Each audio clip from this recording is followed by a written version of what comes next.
नमस्कार रसिक श्रोते हो, नमस्कार. इंद्रधनुष्य या कार्यक्रमात मी रेडिओ सखी वैष्णवी रिसबूड तुमचं मनपूर्वक स्वागत करते. श्रोते हो, गेल्या काही वर्षात बदलत्या जीवनशैलीमुळे अनेक प्रकारचे आजार उद्भवत आहेत.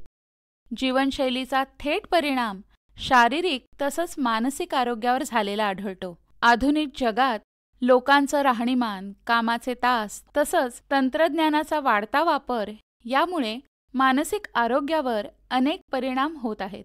मानसिक ताण, चिंता, निद्रानाश आणि त्यासोबतच जीवनशैलीत सुधारणा कशा कराव्यात याबद्दल मार्गदर्शन करण्यासाठी आज आपल्या स्टुडिओत आपल्याबरोबर बातचीत करण्यासाठी आले आहेत मानसोपचार तज्ज्ञ डॉक्टर अतुल ढगे.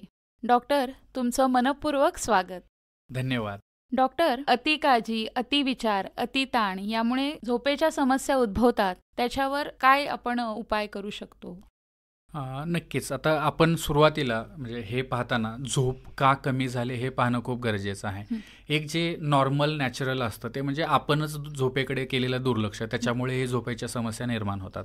मी जसं म्हटलं की आजकालची जी पिढी आहे तर 11, 12, 1 वाजेपर्यंत लॅपटॉपवरती किंवा कम्प्युटरवरती काम करायला बसतात. स्पेसिफिकली आपण IT च्या लोकांचा विचार केला किंवा इतर कुठलेही लोक ज्यांना कम्प्युटरवरती काम करावं लागतं तर ते लेट नाईटपर्यंत काम करतायत, त्याचाही झोपेवरती परिणाम होतोय. याच्या विरुद्ध काही जण मोबाईलवरती टाइमपास करतायत किंवा सोशल मीडिया स्क्रोल करतायत तर त्याचाही परिणाम झोपेवरती होतो. काही जण TV वरती मूव्हीज बघणं किंवा नेटफ्लिक्स किंवा अजून कुठल्याही याच्यावरती वेब सिरीज पाहत राहणं, ज्याच्यामुळे लेट नाईट ते जागे राहतात आणि त्याच्या डोळ्यावरती हा ब्ल्यू लाईट पडतोय. किंवा इतर कुठल्याही कारणामुळे जे जागरण करतात तर त्यांच्यामध्ये नॅचरली झोपेच्या समस्या येण्याची शक्यता जास्त राहते. याच्या व्यतिरिक्त जर आपण बघितलं तर काही जणांमध्ये झोपेचा आजार जसं की निद्रानाश असो किंवा काही जणांमध्ये जास्त झोप लागणं हा सुद्धा अतिनिद्रा पण आपण म्हणतो. तर असे वेगवेगळे झोपेचे आजार असतात. ते झोपेचा आजार म्हणजे एक नॅचरल झालं, दुसरं मुळातच झोपेचे आजार झाले आणि तिसरा गट जो असतो की वेगवेगळे जे तुम्ही म्हटलात की चिंतेचे आजार आहेत, काळजीचे आजार आहेत किंवा अजून कुठले ॲडिक्शन आहे, तर ह्या आजारांमुळे सुद्धा झोपेवरती परिणाम होतो. तर हे नेमकं या तिन्ही मधल्या कुठल्या गटामध्ये ते झोपेचा प्रॉब्लेम येतोय, कशामुळे हा नेमका प्रॉब्लेम होतोय तो बघणं महत्त्वाचं असतं आणि त्याच्यानुसार मग आपल्याला त्याची उपाययोजना करणं गरजेचं असतं. फॉर एक्झाम्पल आपण पहिला जो गट पाहिला की जे लेट नाईट काम करतायत किंवा बिंज वॉचिंग करतायत किंवा जास्त वेळ दुसरं काहीतरी करत बसतायत ज्याच्यामुळे ते झोपेकडे दुर्लक्ष करतायत, तर त्यांनी हे थोडंसं टाळायला हवं की आपल्याला जे नॅचरल सनलाईट आहे त्या दिवसाच्या वेळेत आपण काम करणं गरजेचं आहे. शक्यतो जेवढ्या म्हणजे साधारणतः असं म्हणतात की सूर्य मावळल्यानंतर 1 तासात आपलं जेवण व्हायला हवं आणि 3 तासानंतर आपण झोपायला जायला हवं आणि सकाळी जे आहे ते सूर्य उगवण्याच्या अगोदर एक अर्धा तास ॲटलिस्ट आपण उठायला हवं. तर हे कुठेतरी समजून घेणं आणि त्या प्रकारे आपलं जे बॉडीचं जे 24 आवर क्लॉक आहे तर त्यानुसार आपण काम करणं खूप गरजेचं आहे. ते जर केलं तर यांना बाकीचं काही करायची गरज पडत नाही. बरोबर. दुसरा जो गट आहे ज्यांच्यामध्ये झोपेचे प्रॉब्लेम मुळात असतात तर त्यांना त्याच्या प्रकारे उपचार करावे लागू शकतात आणि त्याच्या प्रकारे उपचार केले 2 आठवड्यात 3 आठवड्यात तो प्रॉब्लेम दूर होऊ शकतो. तिसरा जो गट आहे त्याच्यामध्ये आपण जर बघितलं की चिंतेचा आजार जर असेल तर त्या हिशोबाने त्या आजाराचा उपचार होणं गरजेचं आहे. उदासपणाचा आजार असेल तर त्याच्या हिशोबाने त्याचा उपचार होणं गरजेचं आहे किंवा व्यसनाधीनता म्हणजे त्याचं मूळ आजार काय आहे ज्याच्यामध्ये म्हणजे मी जर म्हटलं की कुठलेही मानसिक आजार असतील तर बऱ्याच वेळी ह्या मानसिक आजारामध्ये झोप न लागणं हा एक सिम्पटम असतो किंवा त्याचा एक भाग असतो. बाकीची लक्षणं असतात त्याच्यामधलं एक लक्षण असतं झोप न लागणं. तर अशामध्ये झोपेसाठी आपल्याला काय करायचं असेल तर सगळ्यात पहिले ह्या आजार कमी करणं गरजेचं असतं. तो आजार कमी झाला की मग हे झोपेचे प्रॉब्लेम्स ऑटोमॅटिकली सॉल्व्ह होऊ शकतात. डॉक्टर, तुम्ही जे चिंतेचे आजार किंवा उदासीनतेचे आजार म्हणालात ते नेमके काय असतात आणि ते कसे ओळखावे? कारण प्रत्येक व्यक्तीला नॉर्मली चिंता असते किंवा काळजी असते किंवा एखादी व्यक्ती उदासही होत असते, मग ते नक्की कसं ओळखावं? नक्कीच. चिंता आणि उदासपणा किंवा कुठलाही एक मानसिक जर आपण भावना म्हटलं तर त्या नॉर्मली पण असतात. एक साधारणतः ती स्केल म्हणूयात आपण 1 ते 10ची ही स्केल असते. तर 1 ते 5 हे नॉर्मली थोडंफार होऊ शकतं की आपल्याला थोड्या वेळासाठी राग येऊ शकतो, थोड्या वेळासाठी उदास वाटू शकतं, थोड्या वेळासाठी काळजी वाटू शकते. एखादी गोष्ट काही घटना घडली किंवा एखादा विषय आपल्यासमोर आला तर ते होऊ शकतं, पण ते तात्पुरतं असतं आणि त्याचा आपल्या जीवनावरती फार मोठा परिणाम होत नाही. फॉर एक्झाम्पल माझ्या घरामध्ये काहीतरी वाईट घटना घडली तर मला उदास वाटणं स्वाभाविक आहे. बरोबर. पण जर त्याच्यामुळे माझ्या वैयक्तिक आयुष्यावरती, माझ्या नातेसंबंधावरती, माझ्या कामावरती जर परिणाम होत असेल तर मग मात्र त्याचा आजारामध्ये रूपांतर झालंय हे आपल्याला समजून घेणं गरजेचं आहे. म्हणजे जर ती व्यक्ती कामावर जात नसेल, कामावर जायचं बंद केलं किंवा त्याचं टेन्शन किंवा उदासपणा एवढा आहे की त्याच्यामुळे कामामध्ये मनच लागत नाहीये, त्याचा परफॉर्मन्स कमी झालाय किंवा घरामध्ये त्याची सारखं चिडचिड होते, भांडणं होत आहेत किंवा तो घरामध्ये समाजामध्ये मिक्स होऊ शकत नाहीये किंवा वैयक्तिक स्वतःची काळजीही तो घेऊ शकत नाही, दिवसभर तो झोपून राहतोय किंवा रात्री झोपतच नाहीये. तर अशा प्रकारे वैयक्तिक जीवनावर, नातेसंबंधावरती, सोशल लाईफवरती आणि कामावरती जर परिणाम होत असेल तर तो आजाराचा भाग आहे. मग चिंतेच्या आजारात त्याचं रूपांतर झालंय असं समजायला हवं आणि नॉर्मल उदासीनतेचं उदासपणाच्या आजारामध्ये रूपांतर झालंय असं समजायला हवं. नॉर्मली जर आपण बघितलं तर चिंतेचा आजार म्हणण्यासाठी त्याचं कमीत कमी 6 महिने ते राहणं गरजेचं आहे. म्हणजे एखादी गोष्टीची परीक्षा आली आणि ती फक्त परीक्षा होईपर्यंत जर मला त्याची काळजी वाटत असेल तर घाबरायची काही गरज नाहीये. पण ते जर कंटिन्युअस ते राहत असेल आणि त्याचा माझ्या अभ्यासावरतीच परिणाम होत असेल तर मग मात्र तो चिंतेचा आजार झालाय हे समजून घ्यायला हवं. तर हे म्हणजे ड्युरेशन आणि सिव्हिरिटी किती आहे आणि त्याचा व्यक्तीच्या आयुष्यावरती किती परिणाम होतो याच्यानुसार तो आजाराचा भाग आहे का हे ठरतं. तुम्ही जे म्हणाल की लक्षणं काय असतात तर साधारणतः उदासपणाबद्दल जर आपण बोलायचं म्हटलं तर उदासपणा किंवा नैराश्याचा जो आजार आहे त्याच्यामध्ये त्या व्यक्तीला दिवसभर किंवा दिवसाचा जास्तीत जास्त वेळ उदास वाटतं, निराश वाटतं, काही जणांना चिडचिड वाटते. उदास निराश वाटत नाही पण ती चिडचिड इतरांना त्यांच्या वागण्यामधून ते दिसून येते, तर तो स्वभाव त्यांचा चिडचिडा होतो. त्याचा बेसिक 3 ज्या गोष्टी आहेत म्हणजे झोप, जेवण किंवा भूक आणि सेक्स या 3 गोष्टीवरती परिणाम होतो. आयदर त्या वाढतात किंवा कमी होतात. म्हणजे झोप न लागणं, भूक न लागणं किंवा सेक्स करण्याची इच्छा न होणं हे काही जणांमध्ये दिसून येतं. तर काही जणांमध्ये त्याच्या विरुद्ध की जास्त खाणं, जास्त झोपणं आणि सतत सेक्सबद्दल विचार करणं किंवा सेक्समध्ये इन्व्हॉल्व्ह होणं. तर अशा प्रकारे ह्या 3 बेसिक बायोलॉजिकल ज्या गोष्टी आहेत त्याच्यावरती त्याचा परिणाम होतो. त्यानंतरच कुठल्याही गोष्टीमध्ये मन लागत नाही, काही करायची इच्छा होत नाही. जे आपलं डेली लाईफ असतं, डेली रुटीन काम असतं त्याच्यामध्ये त्यांचं मन लागत नाही किंवा फक्त करायचं म्हणून ते करतात, जबाबदारी म्हणून करतात, ते मनापासून ते करू शकत नाहीत. जे त्यांना छंद होत्या, आवडीनिवडी होत्या त्याच्यामध्ये त्यांचं मन लागत नाही, त्या कराव्याशा त्यांना वाटत नाही. त्यासोबतच जे टोकाचं उदासपण असतं त्याच्यामध्ये मग असं होतं की त्यांच्या मनामध्ये मी काय कामाचा नाही किंवा माझं भविष्यात काही चांगलं होणार नाही किंवा कुणीही मला मदत करू शकणार नाही असे टोकाचे विचार येतात आणि मग कुठेतरी मग त्या व्यक्तीच्या मनात आत्महत्येचे विचार यायला लागतात किंवा त्याबद्दल ती विचार करते किंवा काही वेळा दुर्दैवाने ते आत्महत्येचा सुद्धा प्रयत्न करतात. तर ही जी लक्षणं आहेत ही उदासपणाची लक्षणं असतात. काळजीचा जर आपण विचार केला तर त्यांच्या मनामध्ये नेहमी पुढे कसं होईल, काय होईल किंवा सर्व व्यवस्थित तर होईल ना असं सतत त्यांच्या डोक्यामध्ये ते सगळं चालू असतं आणि त्याचा मी जसं म्हटलं की कामावरती परिणाम होतो की ते काम करतायत परंतु त्यांच्या डोक्यात त्याच गोष्टीबद्दल चिंता आहे किंवा काळजी आहे किंवा सर्वसाधारण काळजीचा जो आजार असतो त्याच्यामध्ये नॉर्मल छोट्या गोष्टींबद्दल, वेगवेगळ्या गोष्टींबद्दल चिंता सतत त्यांच्या डोक्यामध्ये राहत असते आणि त्याच्यामुळे मग त्याच्यावरतीही शारीरिकदृष्ट्याही परिणाम जाणवतात. ज्यावेळी चिंता जास्त होते त्यावेळी मग हात थरथर कापणं किंवा अंगाला घाम फुटणं हे अशा प्रकारची लक्षणं किंवा पोटाची ॲसिडिटी होणं, सारखं टॉयलेटला जायला लागणं. तर अशा प्रकारे त्यांच्या शरीरावरतीही ह्या काळजीच्या आजाराचा परिणाम होऊ शकतो. वेगवेगळे काळजीचे आजार असतात त्याच्यातला आपण जे बोलतोय सध्या की ती सर्वसाधारण काळजीचा आजार असं त्याला म्हणतात किंवा जनरलाइज्ड एन्झायटी डिसऑर्डर असं त्याला म्हणतात. बाकी काही स्पेसिफिकही असतात पण ते ह्या लाईफस्टाईलपेक्षा आपण ते स्पेसिफिकच असतात असं म्हणूया. फॉर एक्झाम्पल सोशल फोबिया आहे किंवा सामाजिक भीती ज्याला म्हणतात. तर लोकांमध्ये मिक्सअप होणं किंवा लोकांमध्ये मिसळणं, लोकांसमोर एखादी कृती करणं, ह्या गोष्टीबद्दल त्यांना लोकांसमोर बोलणं, तर अशा गोष्टीमध्ये त्यांना काळजी वाटते आणि त्याच्यामुळे ते टाळतात.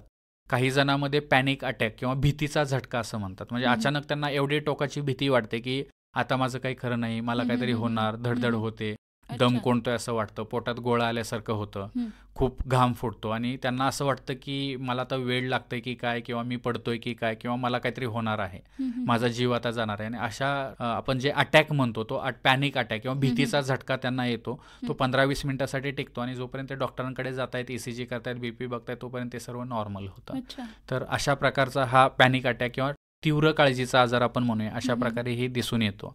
काही जणांमध्ये स्पेसिफिक फोबिया असतो, म्हणजे ठराविक गोष्टीची त्यांना भीती असते. फॉर एक्झाम्पल, काहींना उंचावर जाण्याची भीती असते, काहींना बंद जागेची भीती असते, काही जणांना गर्दीची भीती असते. तर असे लोक काय करतात की गर्दीमध्ये जाणं टाळतात, लग्नामध्ये जाणं टाळतात किंवा ट्रेनमध्ये जाणं टाळतात.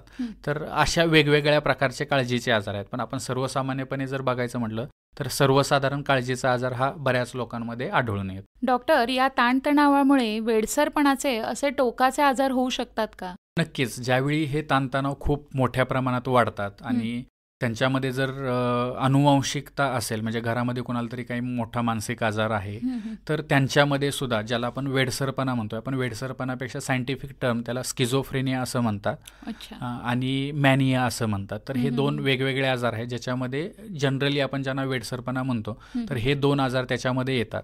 तर ज्यावेळी हे टोकाचं होतं त्यावेळी नक्कीच अशा प्रकारचे आजार होऊ शकतात. स्किझोफ्रेनियामध्ये शक्यतो रुग्णाला जे सिम्पटम्स असतात किंवा लक्षणं असतात ती त्याच्यामध्ये कोणीतरी आपल्या विरुद्ध आहे, कोणीतरी आपल्याला मारणार आहे, अशा प्रकारचे संशय त्यांना येतात. लोक आपल्या विरुद्ध आहेत, लोक आपल्याबद्दल बोलत आहेत. दोन समोर जर व्यक्ती बोलत असतील तर त्या माझ्याबद्दलच बोलतात. कुणीतरी माझा मोबाईल हॅक केलाय, कुणीतरी माझ्यावरती कॅमेऱ्याने लक्ष ठेवतंय, किंवा मी जिथे जातोय तिथे प्रत्येक ठिकाणी माणसं माझ्यावरती लक्ष ठेवून आहेत, किंवा पोलीस माझ्या मागे लागलेले आहेत. अशा प्रकारचे संशय त्यांच्या मनात येतात. त्यांनाच असं कानामध्ये आवाज सुद्धा येतात, भास होतात की कुणीतरी बोलतंय असं त्यांना वाटत राहतं. ॲक्च्युली कुणी बोलत नसतं पण त्यांना असं वाटतं की कुणीतरी माझ्यासोबत बोलतंय, किंवा कानात त्यांना आवाजाचे भास होतात. आणि त्याच्यामुळे ते चिडचिडपणा करतात, आक्रमक होतात, वस्तूंची नासधूस करतात, किंवा इतरांच्यावरती अंगावरती जातात किंवा भांडण करतात, किंवा काही वेळा स्वतःला सुद्धा ते इजा करून घेऊ शकतात. स्किझोफ्रेनियामध्येच बाकीची जी काही लक्षणं असतात त्याच्यामध्ये असं असतं की व्यक्ती काहीच बोलत नाही, किंवा बऱ्याच वेळ त्याच्या अपोजिट की खूप बोलते, कंटिन्युअस काहीतरी ॲक्टिव्हिटी करत राहते. तर अशा प्रकारची लक्षणं ही काही जणांमध्ये आढळून येतात. तर काही जणांमध्ये ज्याला डिसऑर्गनाइज स्किझोफ्रेनिया आम्ही असं म्हणतो, तर त्याच्यामध्ये व्यक्ती स्वतःची काळजी घेत नाही, 10-10, 15-15 दिवस आंघोळ करत नाही, महिना 1-1 वर्ष दाढी करत नाही किंवा केस कट करत नाही, स्वतःची काळजी घेत नाही, आंघोळ न करणं, गलिच्छपणा राहणं, काहीतरी कचरा जमा करून ठेवणं, अशा प्रकारचे लक्षणं सुद्धा त्या आजारामध्ये आढळून येऊ शकतात. तर दुसरा जो आपण बघितला मॅनिया, तर त्याच्यामध्ये व्यक्ती खूप खुश होते, माझ्या अंगात पॉवर आहे, माझ्या अंगात देव आहे, मी शाहरुख खान आहे किंवा मी असा ॲक्टर आहे, अशा प्रकारची भावना त्यांच्या मनामध्ये असते आणि त्या प्रकारे ते वागायचा प्रयत्न करतात. रंगीबिरंगी कपडे वापरणे, गॉगल वापरणे किंवा रात्रीसुद्धा गॉगल वापरणे, तर किंवा मोठ्या मोठ्या गोष्टी करणे, इंग्लिशमध्ये अचानक बोलायला चालू करणे. तर अशा प्रकारची लक्षणं सुद्धा मॅनियासारख्या आजारामध्ये आढळून येऊ शकतात, ज्याला आपण सर्वसाधारणपणे वेडसरपणा असं किंवा त्या गटामध्ये याला गणलं जातं. आत्ताच आपण वेडसरपणाबद्दल बोललो. बऱ्याच वेळा मी मानसोपचार तज्ज्ञाकडे गेलो तर लोक मला वेडं समजतील असं लोकांना वाटतं, त्यामुळे ते उपचार घेणं टाळतात. जसं एखाद्या शारीरिक आजारासाठी डॉक्टरांकडे गेलं जातं ते सांगितलं जातं, पण मानसोपचार तज्ज्ञाकडे मी जातोय किंवा मी उपचार घेतोय हे कोणी सांगत नाही. तर यासाठी आपण काय सल्ला द्याल? नक्कीच. हे लोकांमध्ये खूप मोठे गैरसमज आहेत, किंवा हा स्टिग्मा म्हणूयात किंवा कलंक म्हणूयात, हा खूप मानसिक आजाराबद्दल आहे. कारण लोकांना असं वाटतं की मी मानसोपचार तज्ज्ञाकडे जातोय म्हणजे मला वेडसरपणाचा आजार झालेला आहे. हे असं नसतं. वेडसरपणा, मी जे तुम्हाला सांगितलं, वेडसरपणा हा एक फक्त भाग आहे. 10% रुग्णांमध्ये हा वेडसरपणा असतो, पण 90% रुग्णांमध्ये बाकीचे मानसिक आजार असतात. जसं आपण चिंतेचं आजार म्हटलं, काळजीचे आजार म्हटलं, किंवा ज्या पॅनिक अटॅक आपण म्हटलं, तर असे बरेच अजून बाकीचे आजार आहेत ज्याच्यामध्ये रुग्ण ॲक्च्युली वेडसर नसतो. फक्त 10% रुग्ण असतात ज्याच्यामध्ये वेडसरपणा हा आलेला असतो. तर हे जे 90% रुग्ण आहेत, बऱ्याच वेळी असं होतं की मी मानसोपचार तज्ज्ञाकडे गेलो तर लोक मला वेडं म्हणतील किंवा वेड्यांच्या डॉक्टरांना दाखवतोय असं म्हणतील, तर लोकांच्या मनात माझ्याबद्दल गैरसमज होतील असं त्यांना वाटतं आणि त्याच्यामुळे ते उपचार घेणं टाळतात. हे खूप चुकीचं आहे, कारण याचा त्रास इनडायरेक्टली स्वतःला होणार आहे. हे आजार हळूहळू वाढत जाऊन त्याचा खूप मोठा परिणाम आपल्या आयुष्यावरती होऊ शकतो. तर हे टाळायला हवं, किंवा याच्याबद्दल लोकांना काय वाटतं ह्याच्यापेक्षा मी काय करायला हवं, माझं आयुष्य कसं चांगलं करायला हवं, किंवा माझा त्रास कसा कमी करता येईल याचा विचार त्यांनी जास्त करणं गरजेचं आहे. कारण तुम्हाला स्वतःला जर त्रास होत असेल आणि लोक तुमच्याबद्दल चांगले विचार करत असतील तर त्याचा काही उपयोग नाही. किंबहुना त्याच्यापेक्षा आपण जर चांगले असू, आपण जर व्यवस्थित राहिलं, आपला त्रास कमी केला, तर लोक काय विचार करतात ह्याचा विचार करायची आपल्याला गरज पडणार नाही. बरोबर. जर प्रत्येकाने हाच अशा पद्धतीने विचार करायला लागलं किंवा प्रत्येक रुग्ण किंवा डॉक्टरांकडे, मानसोपचार तज्ञाकडे जाणारा हा प्रत्येक रुग्ण हा वेडसरपणा नसतो, हे जर सगळ्यांनीच स्वतः समजून घेतलं तर नक्कीच हा कलंक कमी व्हायला मदत होऊ शकते. आणि आपण आपल्याबद्दल विचार करायचा कमी केला तर नक्कीच आपण ह्या दुसऱ्याबद्दलही आपण अशाच प्रकारे विचार करू किंवा हे जर समजून घेतलं तर आपण लोकांबद्दल असा विचार करायची शक्यता कमी होईल. डॉक्टर, अजून एक गैरसमज असतो की मानसिक आरोग्यासाठी दिल्या जाणाऱ्या औषधं किंवा गोळ्या ज्या असतात त्या झोपेच्या गोळ्या असतात, ज्याचा मेंदूवर किंवा किडनीवर परिणाम होतो आणि त्या कायमस्वरूपी घ्याव्या लागतात, असा एक गैरसमज मोठ्या प्रमाणात आपल्याला आढळतो. तर याबद्दल तुम्ही काय सांगाल? नक्कीच हे जे गैरसमज आहेत ते ॲक्च्युअली खूप जुन्या काळाचे आहेत, म्हणजे आणि ते तसेच चालत आले आहेत. म्हणजे आपण जर ह्या गोष्टी कधीच्या होत्या, ज्या 1970च्या किंवा 1950च्या काळात आपण म्हणूयात, ज्यावेळी अशावेळी रुग्णांना म्हणजे त्यावेळी काळजी किंवा उदासपणा हे आजार म्हणून प्रचलित नव्हतेच, फक्त वेडसरपणा ह्या आजाराच्याच लोकांना मानसिक आजारी समजलं जायचं आणि त्यासाठी मग त्यांना शांत करण्यासाठी झोपेच्या गोळ्या देणं हा एकच पर्याय असायचा, कारण त्यावेळी औषधांमध्ये एवढी प्रगती झालेली नव्हती. पण आपण जर बघितलं तर 1970-80च्या नंतर वेगवेगळ्या प्रकारे वेगवेगळ्या ठिकाणी याच्यावरती खूप रिसर्च झालेला आहे आणि त्या रिसर्चमधून वेगवेगळ्या प्रकारची स्पेसिफिक औषधं तयार झालेली आहेत की प्रत्येक आजारासाठी आपल्याकडे 4-4, 5-5 प्रकारचे औषधं आता उपलब्ध आहेत. जे आपण बोललो की झोपेच्या गोळ्या असतात, तर त्या जुन्या काळाच्या गोळ्या होत्या. आता फक्त झोपेच्या गोळ्या नसतात, त्या उलट मानसिक आजारासाठी स्पेसिफिक गोळ्या असतात. दुसरं, त्या गोळ्यांचा जो साईड इफेक्ट होता तर काही प्रमाणामध्ये काही रुग्णांमध्ये ते किडनीवरती परिणाम होणं हे इतर गोळ्याप्रमाणेच त्याचीही शक्यता असते. पण त्याचं आता प्रमाण, त्या गोळ्या आपण खूप कमी प्रमाणात वापरतो, गरज असेल तरच वापरतो. नॉर्मली ज्या सध्या वापरल्या जातात त्याचे साईड इफेक्ट खूप कमी आहेत. तर हे जे समजणं आहे किंवा त्याचा मेंदूवरती परिणाम होतो, किडनीवरती परिणाम होतो, तर असं युजली आता सध्याच्या गोळ्याने होत नाही. औषधांमध्ये खूप मोठी प्रगती सगळीकडे झालेली आहे. आणि तिसरं जे तुम्ही म्हटलात तर हे जे आहे की लोकांना कायमस्वरूपी गोळ्या घ्याव्या लागतात, तर हाही परत गैरसमजच आहे. ॲक्च्युअली हे का घ्यावं लागतं हे समजून घेणं खूप गरजेचं आहे. कसं असतं की जर एखादा मानसिक आजार एखाद्या व्यक्तीला झाला तर पहिल्या वेळी जर हा आजार झाला तर साधारणतः पहिल्या 2-3 महिन्यात किंवा 6 महिन्यात त्याचा उपचार चालू होणं खूप गरजेचं राहतं. तो जर उपचार वेळेत चालू केला, लक्षणं येताच आपण 1-6 महिन्याच्या आत जर आपण उपचार चालू केला आणि साधारणतः 6 ते 8 महिने याचा उपचार चालतो. पहिल्या वेळी ज्यावेळी त्रास होतो त्यावेळी 6 ते 8 महिने उपचार होणं खूप गरजेचं असतं.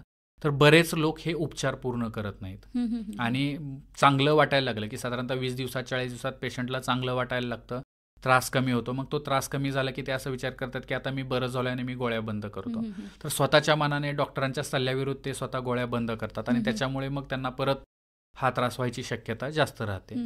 तर दुसऱ्या वेळी जर आजार झाला किंवा जर बऱ्याच वेळी मी जसं म्हटलं की मुळातच वेगवेगळ्या गैरसमजामुळे ते सायकॅट्रिस्टकडे किंवा मानसोपचार तज्ञाकडे जातच नाही, ते आजार अंगावरती ढकलतात.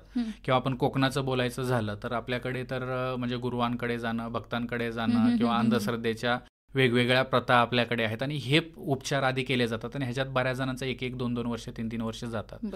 तर अशा प्रकारे जर आजाराचा कालावधी साधारणतः 6 महिन्यापेक्षा जास्त झाला किंवा दुसऱ्या वेळी जर आजार झाला तर मग मात्र त्याला उपचार जे आहे ते 2 ते 5 वर्ष घ्यावे लागू शकतात. मग बऱ्याच वेळी काय करतात की रुग्ण मागच्या वेळी डॉक्टरांनी 6 महिने सांगितलं तर ह्यावेळी 6 महिन्यातच गोळ्या स्वतःहून परत बंद करतात. आणि मग हा आजार तिसऱ्या वेळी झाला किंवा जर ह्या आजाराचा कालावधी 2-5 वर्षापेक्षा जास्त झाला, उपचार नाहीच भेटला, तर मग मात्र ह्या आजाराचं स्वरूप हे डायबेटीस, ब्लड प्रेशर जे आहेत आजार, ज्याला आपण बीपीचा त्रास म्हणतो किंवा शुगरचा आजार म्हणतो, तर त्यासारख्या आजारामध्ये ह्या आजाराचं रूपांतर होतं. त्याच्यामुळं हे समजून आपण असं म्हणत नाही की बीपीच्या गोळ्यांची सवय लागली, आपण असं म्हणत नाही की शुगरच्या गोळ्यांची, डायबेटीसच्या गोळ्यांची सवय लागली. आपण म्हणतो की मला डायबेटीस झाल्याने मला त्या गोळ्या घ्याव्या लागतात, नाही घेतलं तर मला त्रास होतो.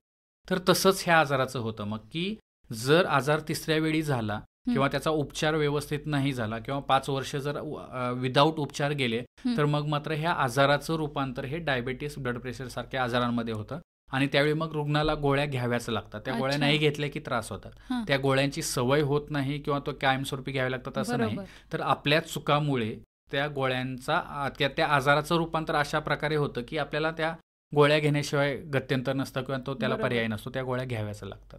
तर हे जर आपण केलं की म्हणजे लवकरात लवकर उपचार चालू केले, सांगितल्याप्रमाणे डॉक्टरांच्या सल्ल्याने उपचार घेतले आणि त्याच्या प्रकारे रिपीटेडली फॉलोअप करून त्या गोळ्या सांगितल्याप्रमाणे घेऊन बंद केल्या डॉक्टरांच्या सल्ल्यानुसार, तर परत हे आजार व्हायची शक्यता खूप कमी राहते. डॉक्टर, तुम्ही आम्हाला महत्त्वाची माहिती देत आहात, पण आपल्याला घड्याळाचा काटा खुणावतोय की आपल्या कार्यक्रमाची आता वेळ संपत आली आहे. जाता जाता आमच्या श्रोत्यांना तुम्ही काय सल्ला द्याल? च्या विषयाप्रमाणे जर आपण बघितलं तर एक सर्वात महत्त्वाचं, प्रत्येकाने थोडंसं स्लो डाऊन होणं गरजेचं आहे. आपल्याला काय हवं आणि आपण काय मिळवायचं आहे ह्याचा विचार प्रत्येकाने करायला हवं. प्रत्येकाची रेस वेगवेगळी असते आणि आपण आपली आपली रेस पळणं खूप गरजेचं आहे. बरोबर. दुसरी गोष्ट म्हणजे आपल्या आयुष्यामध्ये जी पंचसूत्री आहे त्याचा वापर आपण प्रत्येकाने करायला हवा. तंत्रज्ञानाची जी ढवळाढवळ आपल्या आयुष्यात होते ते कुठेतरी थांबवायला हवी. आणि तिसरं, बऱ्याच वेळी असं होऊ शकतं की ते ताणतणाव आपल्याला कंट्रोलमध्ये राहणार नाहीत आणि ते आपल्याला त्रासदायक ठरतील, त्याच्यामुळे काहीतरी मानसिक त्रास होईल. तर अशा वेळी वेळ न घालवता, काहीतरी संकोच मनात न बाळगता किंवा काहीतरी कलंक, स्टिग्मा त्याचा मनात न ठेवता, गैरसमज मनात न ठेवता लवकरात लवकर मानसोपचार तज्ज्ञाला भेटायला हवं आणि वेळीच त्याचा उपचार करायला हवं. जर हे वेळीच केलं, व्यवस्थित केलं तर लवकरात लवकर त्याच्यातून आपण बाहेर पडू शकतो आणि एक चांगल्या मानसिक आरोग्याकडे आपण वाटचाल करू शकतो. डॉक्टर, अतिशय उपयुक्त अशी माहिती तुम्ही आमच्या श्रोत्यांना दिलीत. आमच्या स्टुडिओत येऊन आमच्याबरोबर बातचीत केली त्याबद्दल आकाशवाणी परिवारातर्फे आणि आमच्या सर्व श्रोत्यांतर्फे तुमचे मनःपूर्वक आभार. धन्यवाद. तुम्हाला आणि सर्व श्रोत्यांना परत एकदा धन्यवाद.